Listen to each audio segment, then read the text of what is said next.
దాదాపు 5-6 ఏళ్లుగా కొన్ని రూట్లలో మెట్రో జర్నీకి అలవాటు పడ్డారు భాగ్యనగర వాసులు. అలాగే మెట్రో అందుబాటులో లేని ప్రాంతాలకు కూడా ఎప్పుడెప్పుడు వస్తుందా అని ఎదురు చూస్తున్నారు.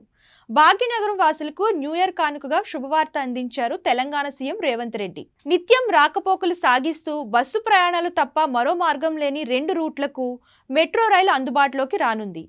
పారడైజ్ నుండి మేడ్చల్ వరకు 23 కిలోమీటర్లు, జేబీఎస్ నుంచి షామీర్పేట్ వరకు 22 కిలోమీటర్ల మేర మెట్రో కారిడార్లు, డిపిఆర్ల తయారీకి Telangana CM Revanth Reddy పచ్చజెండా ఊపారు.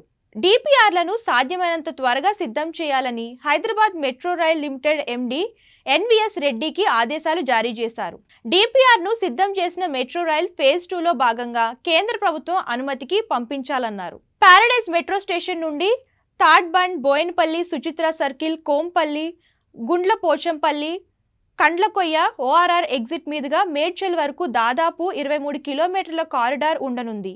JBS metro station నుండి విక్రంపురి, కార్ఖానా, తిరుమలగిరి, లోతుకుంట, అల్వాల్, తుంకుంట, ఓఆర్ ఎగ్జిట్ మీదుగా షాంపేట్ వరకు 22 కిలోమీటర్ల మేర కారిడార్ను విస్తరిస్తున్నారు.